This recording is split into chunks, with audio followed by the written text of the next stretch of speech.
if you are working 40 hours a week, are you really going to have time to protest in between paying bills, going back and forth from work?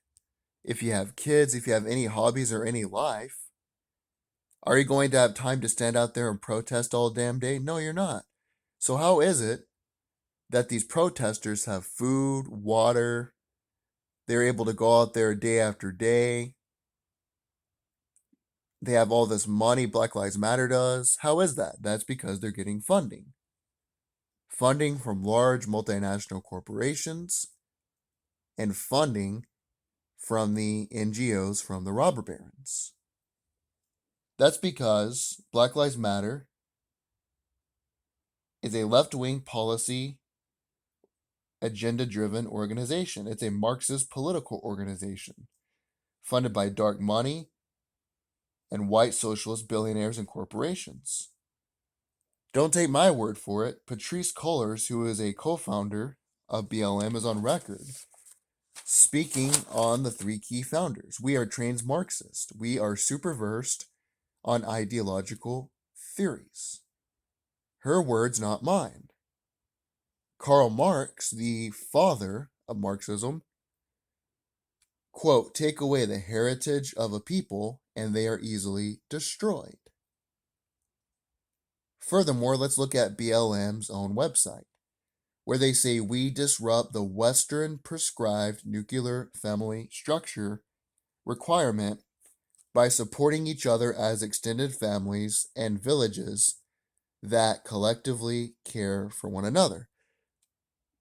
So Black Lives Matter wants to get rid of the nuclear family, even though if you look at any metric, graduating high school, income per capita, people with fathers are less likely to drop out of high school, go to prison. Most prisons are full of people who are raised by single mothers. Now, I'm not just picking on single mothers, it's that single fathers don't stick around mostly. You have way more single mothers than fathers. Single parent households are not recipes for success. Yet, Black Lives Matter wants to get rid of the Western prescribed nuclear family. It's their words, not mine. Look at their website. Furthermore, they say they want to end white capitalism. There's a new talking point going around. This is the last thing I'll say before I get into how all these groups hope to benefit. There's this new talking point going around. I don't understand how they came to this talking point where they say 93% of all protesters are peaceful. Everybody regurgitates that. Trevor Noah, who's supposedly this funny comedian, regurgitates it. Stephen Colbert, whatever that dickhead's name is. The View, CNN, they just regurgitate that, okay? So what do? Are you peaceful? Yeah. You blow up a car. Yeah, I'm peaceful. Okay, he's peaceful. Like, how do they come to that metric? Has someone went around to all these protests, looked at every protester to see who's peaceful or not? But let's go with that. Let's say that that's the case. Okay, there's two rebuttals to that. Number one, America has 330 million people. What if 7% of the population died? That's millions of people, right? Less than 7% of the US population has died from the coronavirus. If 7% is such a small number, and smaller than that is even smaller, then why are we talking about all the COVID-19 deaths? And most of the deaths actually have been in nursing homes. Most of them have been in Democratic run states, but let's not get into that. Ben Shapiro made the best point I've heard out of anybody. He said, O.J. Simpson was peaceful most of his life. It's like, okay, you're mostly peaceful, but that does not dispel the violence. Now, what do these groups have in common? The Rockefeller Foundation, the Carnegie Endowment for Peace. Ironic it's called that, considering what's going on and what they're funding. The Ford Foundation, Coca-Cola. What you got to realize is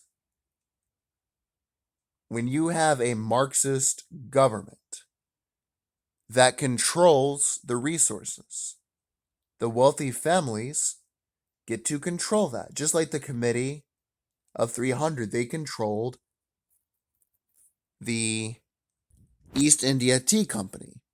They want to control all the resources. In a Marxist government, they will get to control all of the resources, more resources and more power. The large corporations like Coca-Cola, they want high regulations and tax burdens on these smaller companies. For instance, Walmart really lobbied for Obamacare. Why? Because they cared about their workers? No. A small mom and pop store would have to cut somebody's hours or would not be able to hire them at all because they could not afford paying for their health care. Walmart, on the other hand, has a treasure chest where they could pay for everybody's health care. Walmart doesn't pay any taxes. It has its taxes in offshore places. These small companies, they can't do that.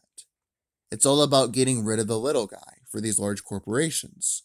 Instead of Daddy's Burgers, let's say, which is a burger stand in your small town, I'm just pulling that out of my ass, it will cease to exist. Then you will have to go to Burger King, who is also donating to BLM, or Wendy's or McDonald's. And they also want a dumb consumer class who will not fight against the system. They want people who will be brainless, just believe the system, just follow what they're told to say and do, and not put any backlash against the system. That is exactly what they want.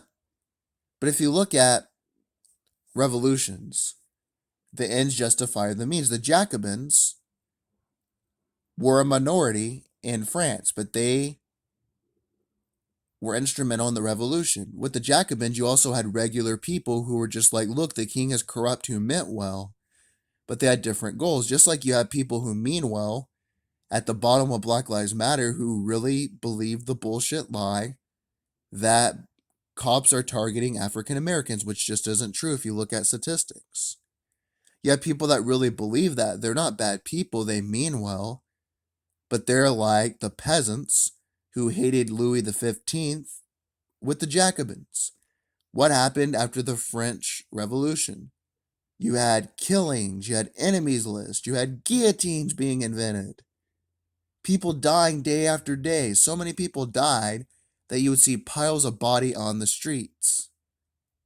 And people were so desensitized to the violence, they didn't pay attention. That's the point, though. These large corporations, these NGOs are all coming together because they want a Marxist government. They don't want a middle class.